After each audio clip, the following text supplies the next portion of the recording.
Hello and welcome to the Redmen TV. It's the opposition preview. It's the big one. It's the Merseyside derby at Anfield. Everton looking to go level on points with Liverpool, but more importantly, looking to get that first home away win, I should say, at Anfield for a very, very, very, very long time. I'm joined by Barry from Toffee TV. Barry, big game at the weekend, mate. Top four battle. Oh God, I can't believe I'm saying that, but it is. It's a massively important game. How are you feeling heading into this one? Like I normally am, heading into Anfield derbies, Chris. Not overly confident, but you're right. It is a big game, and it's a big game for all the right reasons for us this year, because we are in the fight. I guess for the top four. So it is good that going into a game like this, there's something on it, rather than just, trying to get a bit of pride or whatever. That's the thing, isn't it? I mean, you want to see Liverpool and Everton fighting it out at the business end of the table. I mean, we don't really want to be fighting it out for sixth place, if we're both honest. But it is what it is. And what I want to know, actually, mate, from before we talk about the game a little bit, is what do you think of football this season? It's crap. It's me true answer. It's rubbish. It's been rubbish since fans stopped being able to go, let's be honest. Obviously, we've had a global pandemic which puts football into, context of it's a sport, end of story, played by millionaires. But the one thing we have kind of learned, I feel, from it is that without us, it's nothing. It's just practice games of football. We're what makes it. And it's not just this league. I love watching German football. I love it. And at first, that was the first league that came back when it stopped. And it was a novelty for a few weeks. But watching it this season, that's rubbish as well, because there's no fans in the stadium.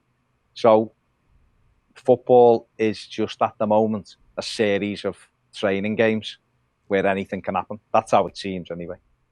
Well, you say that, and I think I agree with you. I haven't enjoyed this season. It's not just because Liverpool haven't been as good as they were over the previous years. I genuinely hope that it's not just that. I genuinely believe that I think I don't enjoy it as much because we're not getting to go to the ground and because the atmosphere is not there and you can't have an effect on the team and all that type of stuff.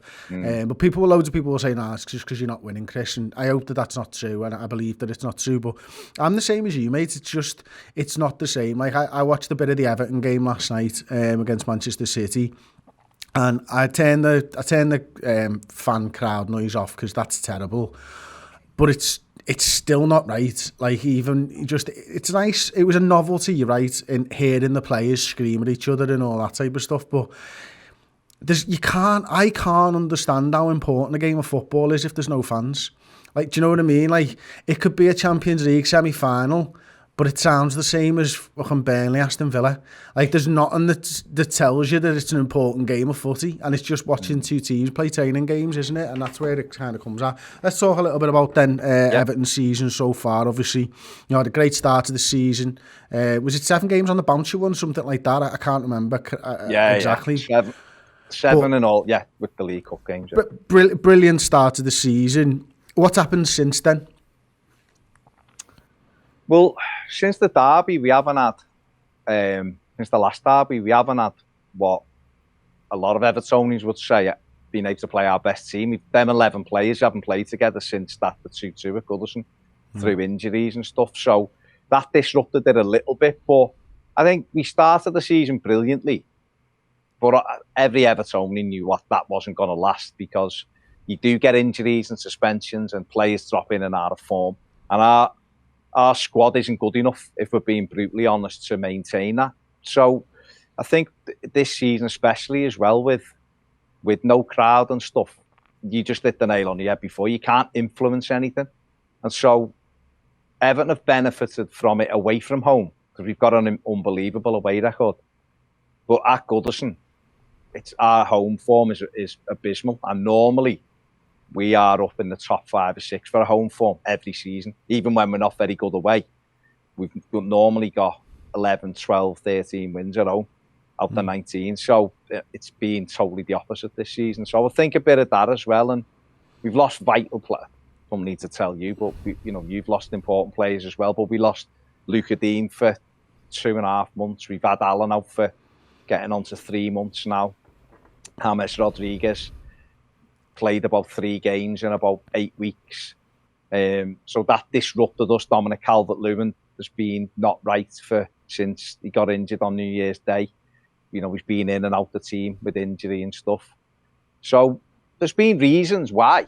But in general, Everton are still doing quite well. And if you'd have offered me this on day one of the season, I'd have bit your hand off. We always say, you know, going into, if we can get the back end of January and you're in the hunt for European places, then we're on track for being in that mix. And we're the middle of February, and potentially we're in a fight for the top 4. I'm not saying Everton would get there, but just points wise and what's available, then in this season where West Ham are up in the top 4 or 5, then, you know, why not?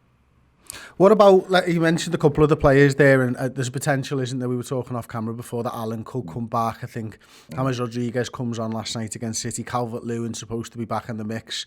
Do you expect them all to start if they are available? Dominic Calvert-Lewin will start. I think Allen, if he's fit enough, would start. James, it just depends what they want to do with James. Last night against City was a game. City are unique the way they play, aren't they? You know, that team, they just keep the ball and they work the ball, and you do spend a lot of time on the back foot against them. Certainly a team like us would, because we're not at their level. So to play James Rodriguez last night from the start might have been a bit risky, which is why he was sub.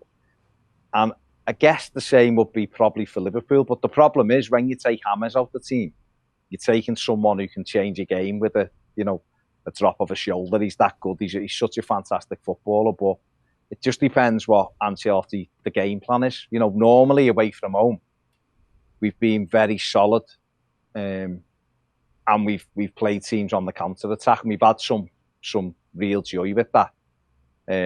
It's been at home when we've been expected to go with Man City, take that out of the equation, but other games in general, when we've been the team that's expected to push on, we've struggled to find the right balance. So it will be a balancing act. You know, when James was left out when we went to Leeds a few weeks ago, he was on the bench, and Everton went and won that game because he went for a more industrious 11.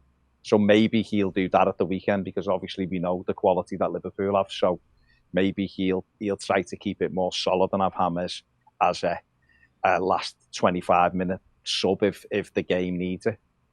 I mean, I'm looking at Everton's form, and obviously you've lost the last 2 games, and the big one there is the Fulham game, innit? You know what I mean? It didn't look to me like you were in that game, but that's an outlier, really. I think obviously you had that big result in the FA Cup against Spurs. A 3-3 draw with Man United's a good result, especially at Old Trafford. You go and beat Leeds. You draw with Leicester, who are a good side this season. So on paper, it might look like, you know, you've lost 3, drawn 1 and won 1 in the Premier League in the last 6. But I don't think that really tells the whole story, does it? I think, you know, the Fulham one's the real outlier there, isn't it? Fulham and Newcastle, Chris, to be honest. Newcastle come to Goodison, and I think everybody just expected Everton to bounce them. I think the manager did, and he made changes to the team that he shouldn't have made, and Newcastle come with a game plan and caught us out, and Fulham done the same. I think again at the weekend he changed the team, and he didn't need to, in my opinion. Certainly not the defence, and we were caught out. But I think Everton in general have just been better away from home. I think away from home they've stumbled almost on a way to play, which is keep it tight. The dangerous off set pieces. I think we've scored more than any other team in the Premier League this season with dangerous offset plays. And with Calvert-Lewin and Richarlison, Dom especially, he's got a goal in him. Richarlison, we know what he can do as well. He scored at Anfield last season, so they'll carry the threat definitely. But Everton, first and foremost, will try to be nice and compact and take it from there. But it'll be, obviously, we're well aware it'll be a tough game, and I think when we know it's going to be a hard game, the players are more focused. And I think for Everton to go on to the next step, it's being able to do what Liverpool have done really well over the last few years, which is keep the same mentality for every game. All right, not so much this season, but there's been reasons. But why Liverpool have been excellent for 3 seasons prior to this one is they seem to be able to play the same way against Burnley as they did against Manchester City.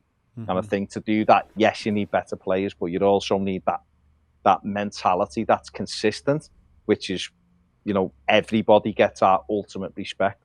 And I think Everton still, I don't know why, but there seems to be a little bit of arrogance in the wrong way when we played West Ham at home and Newcastle at home and Fulham at home, and we lost all 3 games. Well, look, I mean, Calvert-Lewin, we think is going to start the game. You mentioned that there. If he's to start, how do you think he's going to line it up then? Is it going to be 4-3-3 or is it going to be a 4-5-1? What are we looking at? Yeah, I mean, it'll look like a 4-3-3, I guess, on paper. It just depends what he... Obviously, there's no Yerry Mina. He's going to be out for a couple of weeks, which is a big blow because he's been in excellent form this season, and he's a real threat in both penalty areas, offset plays as well. So that's a big blow to lose him. So I expect that Ben Godfrey will play at centre-back alongside Michael Keane, and Luca Dean will be in at left-back. And if that's the case, then Richarlison will be on the left. Dom would go through the middle. And it's the right-hand side, really. It's going to be an interesting one, what he does with that right-hand side, whether or not it's Alex Iwobi or whether it is James Rodriguez. And we try to keep 6 players back and have those as the attacking players, you know, when we have the opportunity to break. I mean, last night he played Luca Dean left side of midfield. So, but obviously we're not, unless he keeps Coleman in at right back. It's a difficult one because if Yerry Mina had been fit, I think he'd have gone for the 4 centre backs across the back again and kept that for a couple of games just to get some solidity. But obviously losing Mina means it's going to be a toss-up between, does Coleman start at right back, or does he go for that solidity and Mason Holgate, or does Ben Godfrey go over to right back and Holgate plays centre back? That's where it's going to be difficult. That's where I think it's quite difficult to predict this lineup because of the injury to Mina. But in general, Everton will go and try and keep it tight. I think there's no question about that. I don't think we can go and trade off with Liverpool. I want to pick up, you used the word solidity there when you were talking about the 4 centre-halves across the pitch and stuff, and that's the thing that sort of struck me about Everton this season. Whenever I've watched them play, they've always, for as long as I can remember, the last 15 years, give or take a couple of years from the Martinez era and whatnot, excluding the first season of Martinez when he still had Moyes' defence, they've always been a solid side. Whereas this season, I think I'm right in saying they've conceded more goals than anyone else in the top half of the table. Like, I'm sure it's over 33 goals, something like that, is it? So far in, 23 games. I mean, that's just not something that you think about when you think about Everton Football Club. They're not built on that. They're built on keeping it solid at the back. And is that why he started to go with them 4 centre-halves? Yeah, we had even the start of the season, you know, West Brom was 5-2 and Brighton 4-2 and Liverpool 2-2. You know, there seemed to be 2 goals conceded in most games until we lost Luca Dean through an injury, and then we lost another player, and Fabian Delph at left back for 25 minutes or something before he got his normal injury. And he almost stumbled across the playing the 4 centre-backs, out of necessity really, because we didn't have other defenders. Coleman was injured as well. And once he went to that 4 at the back, I think we conceded 2 goals in 8 games or something like that, or 2 or 3 goals. Wasn't many goals. We had a good run of clean sheets. And over a 10-game period, up until the Fulham game, it was 10 games played, 6 wins, 2 draws and 2 defeats. And hardly any goals conceded. Then we went to, United was 3 goals conceded, which was the most we'd let in a single game this season. And so that has brought that solidity back. But you're right, but a lot of those goals are at home now, Chris. Everton are unbeaten in 7 away games. They've only conceded 11 goals away from home. I think we've took something like 23 points out of 33 away, something like that. So we are better away from home. We're more solid. We score more goals and we win more games.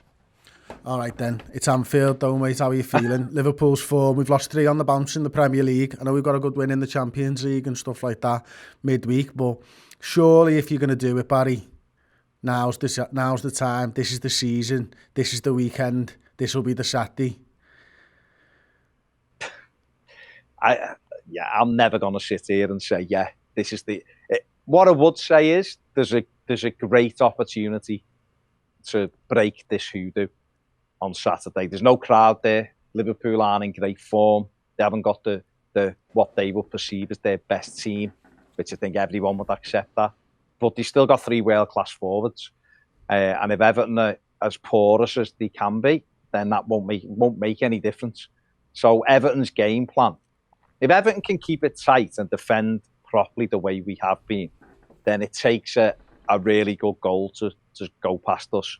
Then we will carry a real threat at the other end, because I don't think Liverpool defensively have been very good this up, for obvious reasons, losing Van Dijk and Gomez, and obviously having to mix the team up to get a defence, and that's involved playing your best midfielders at centre-back. So I think there's a clear, obvious weakness with Liverpool that Everton can exploit, but you can't ignore the fact that you've still got so many good players. Your front three are absolutely fantastic. So it's a tough game, but Merseyside derbies, the record is there to be broken.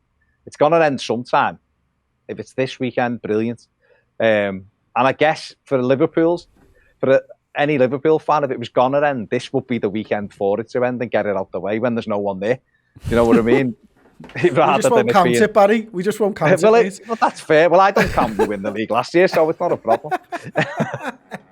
Listen, I think everyone knows Liverpool have got a few weaknesses at the moment. Obviously, the defence and stuff like that. But I suppose over the course of the season, it's that spacing behind Trent Alexander-Arnold. And, how do you think, is that an area that Carlo will look to exploit more than any other? Is it Richarlison getting into that channel and putting him under pressure, cutting back inside? Yeah. Or, with us not having centre-halves, we brought Kabak in now, I expect that he'll start this game. Is it the set pieces that you're going to do? Because, we've lost a lot of height in our team. I think that's the other thing that people aren't realising. For me, Fabinho was brought in as a DM because of his height, because he adds something to the centre of the park. You've got it in Decore, who's always good against us as well, by the way. But when you're playing like Henderson at centre-half, you're losing height. Kabak's actually not the tallest, although he's a good header of the ball. We've lost Fabinho from the middle of the park as well. Set pieces were not quite the same because we're not the same unit as we were. Which do you think he'll exploit, the set pieces or behind centre, or both? Well, hopefully both from our perspective. Obviously, how good Alexander-Arnold is going the other way. He's a real threat. He puts a fantastic ball into the danger zone. But he is weak defending, and I don't think anyone would say any different. But his strengths are in an attacking sense. So Everton will have that opportunity to exploit that area of the pitch, I guess. And obviously, Luca Dean comes into that. He puts a fantastic ball in. And if Dom is fit, and by all accounts, there's a good chance he will be, then he's fabulous in the air. I don't think there's many better, if any, better in the air than Calvert-Lewin. That is the height he gets up. So that can be a real bonus for us. And on offset plays, Michael Keane, 6'4", Dom's big, Decore, Ben Godfrey, they're all big lads. So yeah, then maybe that'll be it. But the key for Everton will be not giving Liverpool space in behind us, because if we do, Salah, I don't think, knows how to miss when he's through. He's what an incredible finisher. So that's going to be it, Everton. The game plan will be stick in the game. And if you stick in the game and almost bore the game out a little bit, we saw Liverpool lose to Burnley at home. We saw them lose to Brighton at home. And although they were two very different games, they stayed in the game. I know Brighton could have probably won it more comfortably, but they stuck in the game at a time and Liverpool had opportunities. And I think to get anything against Liverpool, you have to hang on in there and bore it out almost. And it's the one disappointing aspect from Everton play from me, that I'm having to say that, because we've spent a lot of money over the last few years, and I would have expected us to be further down the line in terms of having attacking players, but it just shows. I think it shows clearly since Ancelotti's come in, the players he's bought, the gaps are there now for this summer, which is what we clearly need, which is athleticism, pace and power. And I think if Everton can get 3 of those players in the summer, we'll be in a much healthier position. But can we flip that, Barry? Can we talk about Everton? Like, say if Everton do their best job at defending, what's the area, if there is one, what's the area of weakness, even when Everton are doing their best? Is there someone or something that Everton can see from a lot? Well, I think with the same as with Trent Alexander-Arnold, Duke Dean, because he flies forward so much, that is an area of the pitch where teams have got in. But in general, it's movement. And I think if Liverpool have got good movement in the middle of the park, especially to move us around, then I think that can cause us problems. But the key thing for Liverpool will be trying to pull Everton out and get Salah in or Mane in with one of those cross-field balls in behind the fullback. I know that in last year's derby, the 5-2 when Marco Silva's last game, you had so much success with that switch. Van Dijk switching it to Mane, and obviously Michael Keane. Michael Keane's a very, very good low block defender. He's great at heading things away and clearing things. But one thing he can get done is a ball over the top. And I think we've seen it last year. I think it was Origi's goal when he pulled it down and knocked it over Pickford. Keane got underneath the ball. And I think it might have even happened for Mane for the 5th goal as well. I think it might have been Mane who scored it. It was a similar kind of ball, one straight ball. So Liverpool, if they get back to playing those long diagonals, then you could have some real joy in behind. But when Everton have defended well, they've defended on the edge of the box really and left no space in behind. But you know, if Liverpool can pull us up a little bit and then switch it, that's something that we will have to be very wary of, because Salah and Mane running through, it's potentially a goal the minute they get in behind you. So Everton will have to be very wary of that. Last question, then. Score prediction for the weekend, mate. Say it again, sorry. Score prediction, mate. I mean, Ped's just literally standing in front of the camera. So. I mean, professionalism on a professionalism. Got some editing to do here, Shy. Apologies. The door is open. Why are you still talking? When you say. Sorry, Chris. Say it again. What? Last question, mate. What's your score prediction for the weekend? Oh, score predictions. 2-2. I could have asked you for a combined 11, lad. You know what I mean? Let's go with the score prediction. 2-2. I went 1-1. I went 1-1 this weekend. I mean, that's more likely. Yeah, these games have just been pretty boring for the most part. And I haven't even mentioned Pickford, mate. Is this going to be one of those games that he gets rested for? I think a lot of Evertonians will want him to be rested for this one. He's only came back against City. I don't know. I mean, to remove anything around him, he probably would be right to rest him for this one and put him back in against Southampton in 10 days or whenever it is. But I don't know what the manager will do. I don't know whether the manager will want to show a faith with them or whatever. But I think a lot of Blues would be, for this game, might be more comfortable with Robin Olsen being in goal. But it's up to, listen, if it's Jordan Pickford, it's up to him to go in and do nothing stupid, nothing erratic, and just try to get through the game. But I think if you're sensible management, you'd probably leave him out for this one. Cool. All right, mate. Well, thank you very much for joining us. Absolute pleasure. Don't forget to go and check out Toffee TV. I'll be over there on their channel for an opposition preview the other way around. So thank you very much for watching, and we'll see you next time. Ta-ra. Thank you so much for watching the Redmen TV YouTube channel. Everything we do here is funded by our wonderful subscribers to the redmentv.com. Get over there, sign up and get amazing additional content, interviews, documentaries, mini-series, and of course additional pre and post match day content.